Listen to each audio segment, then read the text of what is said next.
नमस्कार भावांनो, सर्वप्रथम सर्वांना आज धुलीवंदन दिनाच्या शुभेच्छा. भावांनो, कालपासून एक बॅनर पिडतोय दोन्ही साईडने, म्हणजे आमची साईड कोणती पण. उद्या जे मौजे इताडे तालुका भिवंडीचं मैदान आहे, तब्बल 2 गोंडे 2 बादल्यांवर हे बॅनर सुटलेलं.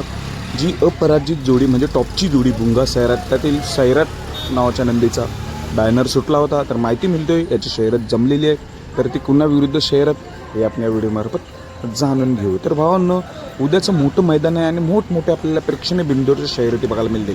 त्याचं एकमेव कारण 4 व्हीलर आहे, 12 बाईक आहेत, 12 फ्रीज आहेत, 12 सायकल आहेत, अशी मोठमोठी बक्षीस आहेत. त्यामुळे जो कोणी मोठमोठ्या बिंदूड घेणार आणि लॉटरी स्वरूपात कोणालाही 4 व्हीलर मिळू शकतो. त्यामुळे उद्या टॉपच्या आपल्याला बिंदूडच्या शर्यती बघायला मिळणार आहे. तर कालपासून एक बॅनर फिरतोय सैराट, जो की भुंगासोबत पळतोय. दोन्ही साईडनं नाव सोडलेलं आहे.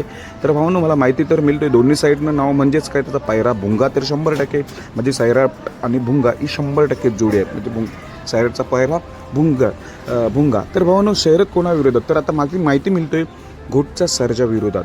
घोट सर्जा विरुद्ध सैराट अशी प्रेक्षणीय बिंदूची शर्यत जमलेली आहे. घोट सर्जा देखील टॉपचाच आहे.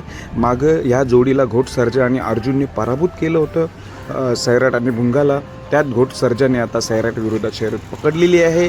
तर घोट सर्जाचा पैरा कोण असेल, तर भावांनो मला वाटतंय बकासूरचं नाव पहिलं येतोय. बकासूर किंवा मेहरबान या दोघांपैकी घोट सर्जाचा पैरा आहे.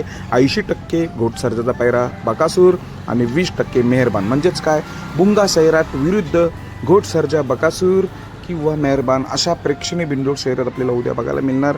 त्यामुळे या लढतीकडे सर्वांचं लक्ष. मौजे इताडे आणि कोण जिंकेल आणि जिंकणाऱ्यातून लॉटरी कोणाला लागेल 4 व्हीलर, हे आपल्या याची उत्तर आपल्याला उद्याच मिळतील. बेस्ट ऑफ लक सर्वांना. धन्यवाद.